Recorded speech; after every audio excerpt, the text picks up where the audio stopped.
जी, वफ़ाक़ी काबीना का इजलास भी तलब कर लिया गया है और वफ़ाक़ी काबीना के नाम भी सामने आ चुके हैं। ये भी बताया गया है कि 3 बजे वफ़ाक़ी काबीना से हलफ़ भी लिया जाएगा। वफ़ाक़ी काबीना के अंदर जो इस वक़्त तक नाम सामने आए हैं 19 रुकनी ये काबीना है। ख्वाजा मोहम्मद आसिफ़, एहसन इकबाल, राना तनवीर, आज़म नज़ीर तारड़, चौधरी सालक, अब्दुल अलीम खान, जाम कमाल, अमीर मुकाम, अवैस अहमद खान लगारी, अताउल्लाह तारड़, खालिद मकबूल सिद्दीकी, कैसर अमन शेख, रियाज हुसैन पीरज़ादा, इसहाक डार, मुसद्दिक मलक, मोहम्मद औरंगज़ेब, अहद खान चीमा, मोहसिन नकवी।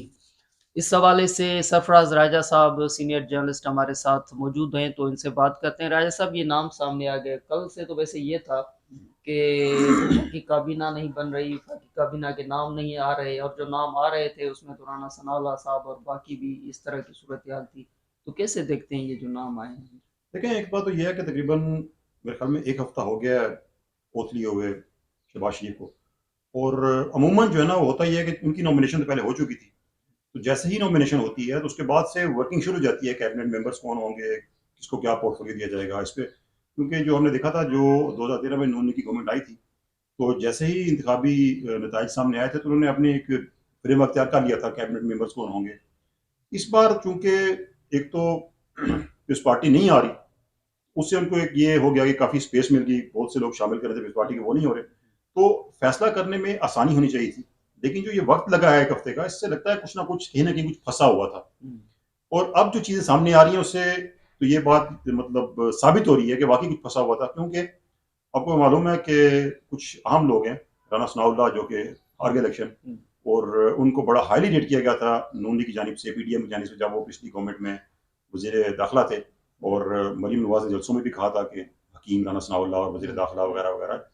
तो एक परसेप्शन ये था कि वो किसी भी तरह हारने के बावजूद भी वो उनको लाया जाएगा वो वज़ारत सूबे दाखिला के में। सदर भी थे। हाँ, सूबाई के सदर भी हैं, और उनको मुशीर दाखिला लाया जाएगा। लेकिन जो आखिरी वक़्त में कुछ नाम सामने आए हैं, 2 दिन पहले, 3 दिन पहले नाम सामने आया, जो मोहसिन नकवी का नाम। मोहसिन नकवी का नाम तो 1 दिन पहले सामने आया ना, 2 दिन पहले। उससे पहले जो वज़ारत खज़ाना के लिए औरंगज़ेब साहब का नाम औरंगज़ेब, सामने आया था। जी, जी। अब ये कुछ ऐसे नाम है जो कि सरप्राइज़ हैं। सरप्राइज़ इसलिए कि जो नून लीग पहले भी गवर्नमेंट में रह चुकी है, उनका ऐसा ट्रैक रिकॉर्ड नहीं रहा कि वो किसी टेक्नोक्रेट को वज़ीर खज़ाना लेके आएँगे, या इवन वज़ीर दाखिला अहम वज़ारत है, वहाँ पे ऐसे बंदे को लेके आएँगे जो कि आपकी पार्टी से उसका ताल्लुक नहीं है। तो उसको आपने निगरान वज़ीर आला बनाया था, और वो भी रिकमेंडेशन पीपल्स पार्टी की थी। और समझा जा रहा है कि पीपल्स पार्टी ही के नॉमिनी थे। और सेकंड उसके उनके बारे में ये परसेप्शन है कि वो रावलपिंडी के क्लोज़ हैं। तो इस वजह से उनको यहाँ पे लाया जा रहा है। अच्छा, वैसे राजा तो साहब, ये जो इसहाक डार साहब थे, इसहाक डार साहब का तो फाइनेंस के अंदर नाम ऐसा था कि आपको याद होगा कि यूसुफ रज़ा गिलानी साहब जब वज़ीर आज़म थे, तो वो जाके इसहाक डार साहब को कह रहे थे कि जी आप आ जाएँ और वज़ारत ख़ज़ाना जो है आप सँभालें। तो वो एक ऐसा नाम था कि वो समझते थे कि इसहाक डार साहब होंगे तो वज़ारत ख़ज़ाना चलेगी, वरना ये वज़ारत ख़ज़ाना नहीं चलेगी। फिर साथ में आपने देखा कि अभी-अभी मिफ्ता इस्माइल को जब लाया गया, तो कहा गया कि ये मिफ्ता इस्माइल तो ऐसे आए हैं, लेकिन असल में इसहाक डार साहब होंगे। फिर वो जब मिफ्ता इस्माइल चले गए, रोते हुए चले गए, इस्तीफ़ा दे दिया, पार्टी से अलग हो गए, जो निगरान सेटअप आ रहा था उसमें भी कहा जा रहा था कि इसहाक डार साहब आके वज़ीर आज़म बनेंगे।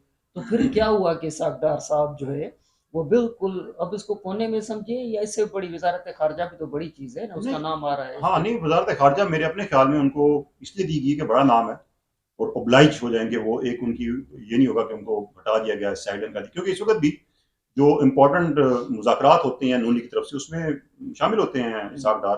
और वही इन मुज़ाकरात को ऑन बिहाफ़ ऑफ, कह लें, नवाज़ शरीफ, वो इनमें शामिल होते हैं। लेकिन जो मेन समझने वाली बात है, वो ये है कि एक उनके इकोनॉमिक विज़र्ड थे ना, उनके बारे में था कि वो इकोनॉमी में अगर नाम आता था, वज़ीर ख़ज़ाना में नाम आता था, और ख़ास तौर पे नून लीग की गवर्नमेंट में, तो किसी और को आप सोचते भी नहीं थे जब इसहाक डार मौजूद है। ये पहली बार हो रहा है कि उनको वज़ारत ख़ज़ाना नहीं दी जा रही। लेकिन उसके पीछे ये भी है कि जो पीडीएम की गवर्नमेंट थी, तो उसमें जो एक उनकी जो कुछ मामलात थे, जो कि आईएमएफ के साथ कसद थी उनकी, उन्होंने काफ़ी स्टेटमेंट्स दी थी कि हम ये नहीं मानेंगे, वो नहीं मानेंगे, बातें मानी हैं और सारी चीज़ें। और फिर उसकी वजह से ये महसूस किया जा रहा है कि मे बी उनके आने से कोई आईएमएफ के साथ आपकी जो डायलॉग है वो डिट्रैक्ट हों, या कुछ उसमें किसी किस्म की रुकावट आए। ये भी एक रीज़न हो सकती है। लेकिन इसमें जो अहम मैसेज है वो ये है कि नवाज़ शरीफ या नून लीग उस तरीके से इंडिपेंडेंटली सब कुछ नहीं कर पा रही। अगर उनके हाथ में होता, तो वो इस सब के बावजूद भी, जैसे एक क्रिकेट में देखिए, खिलाड़ी अगर फ्लॉप होता है, लेकिन कप्तान समझता है कि यार ये अच्छा खिलाड़ी है और इस पे बैड पैच है, तो कप्तान उसको बार बार मौके देता है, यार नेक्स्ट टाइम परफॉर्म करेगा, नेक्स्ट टाइम परफॉर्म करेगा। उसको या किसी बॉलर को अगर मार पड़ जाती है तो ये नहीं करता अगला ओवर उसको हटा के बाहर कर दे, उसको दोबारा ओवर देगा कि यार अपना एतमाद बहाल करे, अब इसके पास टाइम है, विकेट गिर गई या मौका मिल गया, अब ये अपनी एवरेज बेहतर करे या बॉलिंग अपना वही जो उसका एक रिकॉर्ड चल रहा है उसको दोबारा मेंटेन करे। तो अगर कप्तान के हाथ में चीजें होती हैं तो वो उसको रिपीट करता है, इतना आपका ट्रस्ट वर्दी एक खिलाड़ी है, उसको रिपीट करते हो। लेकिन अगर सागडार को एक साइड पे कर दिया गया है, वजारत खजाना खारजा जो है वो साइड में क्या लें आप, क्योंकि वहां पे उनके साथ मोमिन खसूसी भी होंगे तो उस तरीके से। लेकिन मतलब इस वक्त तक यही इतादा है कि उनको oblige करने के लिए उनको एक वजारत खारजा दी गई। कुछ लोग ये भी कहते हैं कि चूंकि वो इस अरसे में कुछ मुज़ाकरात भी होने हैं सऊदी अरब के साथ, यूएई के साथ पैसों के हवाले से, तो उसमें चूंकि ये वहां पे रहे भी हैं, इनका इंटरेक्शन भी रहा है यूएई गवर्नमेंट के साथ, इन्होंने काम भी किया हुआ है उनकी फाइनेंस के हवाले से, तो इस हवाले से भी कहा जा रहा है। लेकिन जो एक मेन परसेप्शन है कि इनको ऑब्लाइज करने के लिए वजारत खजाना में भेजा गया, सॉरी खारजा में भेजा गया, तो खजाना ना देना इनको एक बहुत बड़ा ड्रॉबैक है नून लीग के लिए। और वजारत दाखिला, इससे लगता है कि नून लीग की उस तरीके से चल नहीं रही या उस तरीके से इंडिपेंडेंटली वो काम अपना हुकूमत साजी नहीं कर पा रहे जिस तरीके से उनको करनी चाहिए थी।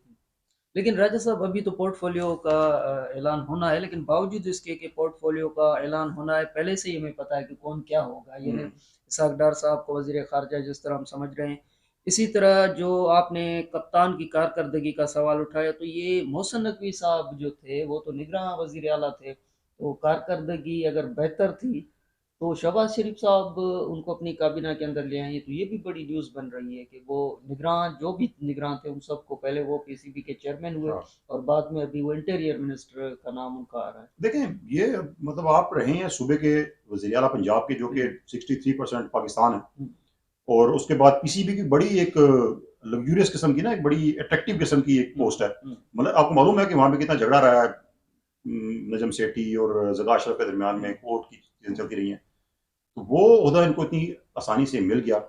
उसके बाद वजारत दाखिला मतलब आपके लिए एक बहुत बड़ी पोस्ट है, तो वहां पे तो इनके बारे में जो एक परसेप्शन है कि इन्होंने अच्छा परफॉर्म किया है पंजाब में, अच्छा इन दी सेंस कि जो 9 मई के वाकयात में मुलविस लोग थे उनको टच करने के लिए या अपोजिशन को उनकी एक्टिविटीज को रोकने के लिए इनकी परफॉर्मेंस अच्छी रही है, इसलिए इनको लाया गया क्योंकि ये पिंडी के भी करीब है।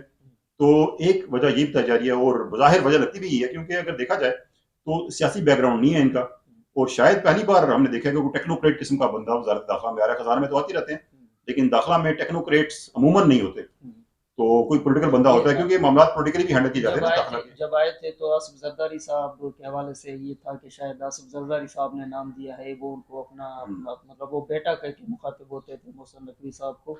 लेकिन लकी में नहीं, क्योंकि वो 3 माह के लिए आए थे और इमरान खान साहब ने पंजाब से और केपीके से अपने इस्तीफे दिए थे हुकूमतों पर, चौधरी परवेज इलाही ने इस्तीफा दिया था, तो 3 माह के लिए आए थे। लेकिन वो 3 माह फिर वो 3 माह बढ़ते गए और ये एक काम करने का मौका भी मिला। तकरीबन 1.5 साल ही वजीर आला रहे, तो फुल फ्लेज एक वजारत आला की जो जिम्मेदारी, लेकिन बाद में पीसीबी के चेयरमैन अभी वो इंटीरियर मिनिस्टर।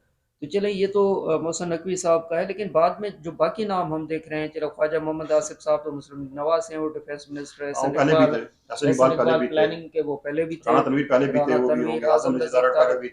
के वो पहले भी थे, चौधरी साल की ये काफ लीग का नाम। हाँ ये तो ऑब्वियसली उनकी तरफ से आना भी था, उनका एक आपने इत्तेहादिया शामिल करना था आपने।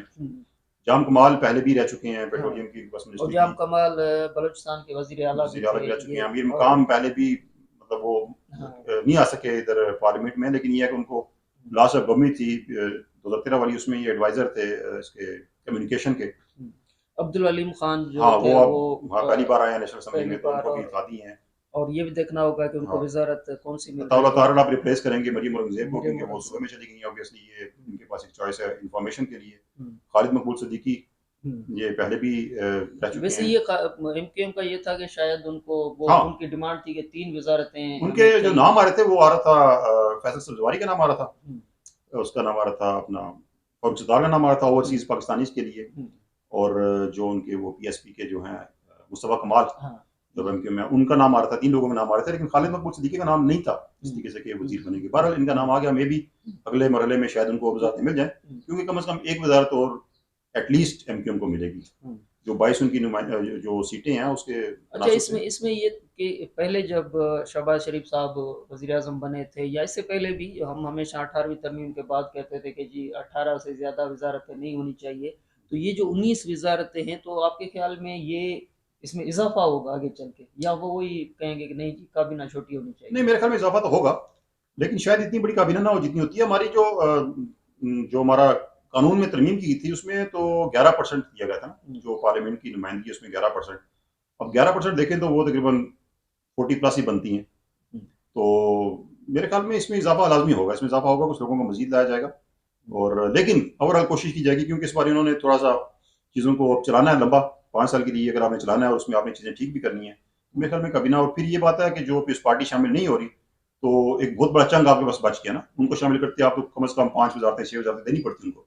तो वो भी आपके पास एक अब हो चुके हैं, आप उसमें अपने लोगों को oblige कर सकते हो या कितनी पार्टी को oblige कर इंफॉर्मेशन सकते हो। है या गुंजाइश है कि पीपल्स पार्टी के साथ ये जो डिले किया गया काबीना के अंदर, ये कितनी मुज़ाकरात तो हुए होंगे, कहीं न कहीं तो बात की गई होगी? नहीं, इसमें है, नून लीग समझती है कि ऐसे मुमकिन नहीं है कि आप आईनीओ दे लें, आप लेकिन जिम्मेदारी ना लें। ये नून लीग का शुरू से मौक़िफ़ है। लेकिन पीपल्स पार्टी आपको पता है कि वो थोड़ा स्मार्टली खेल रही है। वो अब अगले 5 साल के लिए उनका है कि हम बिलावल को वज़ीर-ए-आज़म के तौर पे लेके आएँ, तभी ला सकते हैं जब इस हुकूमत में शामिल नहीं होंगे। तो इनको क्रिटिसाइज़ करके आप अपना जो ये काम करने हैं, क्योंकि मुश्किल फैसले तो करने हैं, तो वो बेसिकली इनकी ज़िम्मेदारी लेने को तैयार नहीं है। वो अगले 5 साल के लिए काम कर रहे हैं कि किस तरीके से हम अगले 5 साल में बिलावल को वज़ीर-ए-आज़म के तौर पे लेके आएँगे। लेकिन मसला यहाँ भी है कि यहाँ पे उनको फ़ायदा भी हो सकता है, नुकसान भी हो सकता है। उसकी वजह ये है कि अगर नून लीग परफ़ॉर्म कर जाती है इन मुश्किल हालात में, किसी भी तरीके से वो इकॉनमी को ठीक कर जाते हैं, 5 साल चलते हैं और इकॉनमी ठीक हो जाती है, तो फिर इसका डिसएडवांटेज हो जाएगा पीपल्स पार्टी को, क्योंकि नून लीग क्रेडिट ले जाएगी पूरा-पूरा। तो वो क्रेडिट लेने की पोज़ीशन में नहीं होंगे।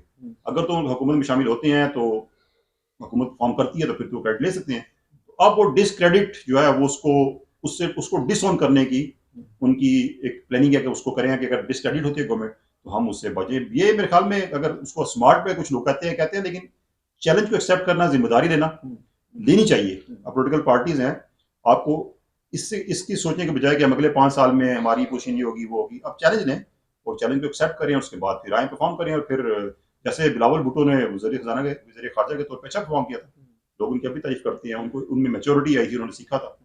तो ये करना चाहिए, आपको शामिल होना चाहिए, लेकिन वो अभी तक तो नहीं हो रहे, लेकिन कोशिश कर रही है उन्होंने कि उनको शामिल किया जाए। मेरा ये ख्याल था कि ये अगर इसहाक डार साहब वज़ीर ख़ारजा बनते हैं, तो इसका मकसद है पीपल्स पार्टी नहीं आ रही, क्योंकि वो अगर आती तो फिर ये गुंजाइश रखते कि अगर बिलावल भुट्टो साहब वापस आए तो वो वज़ीर ख़ारजा के तौर पे आएँगे। लेकिन ये अवैस अमन लगारी जो हैं वो डेरा गाज़ी खान और सराइकी बेड्स हैं।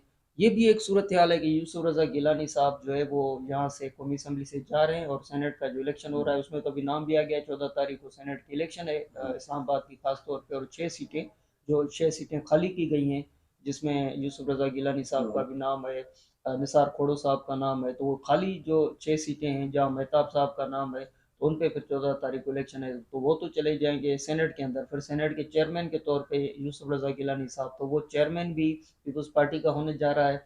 तो ये एक आगे एक सूरत हाल है कि डेरा गाजी खान में फिर हम देखेंगे कि यूसुफ रज़ा गिलानी साहब की जो सीट खाली हो रही है, तो उसमें फिर वहाँ पे एक मुकाबले की कैफियत नज़र आएगी। लेकिन बहरहाल अभी ये 19 रुकनी लेकिन काबीना जो उसमें है, एक और भी देखें, वो उसमें अगर देखें तो वो बड़ी बड़ी क्लोज, इंतहाई क्लोज, मेरे ख्याल में सबसे क्लोज कंटेस्ट था वो, जहाँ पे वो जीते हैं। मेरे ख्याल में चंद 100 वोटों का फर्क था।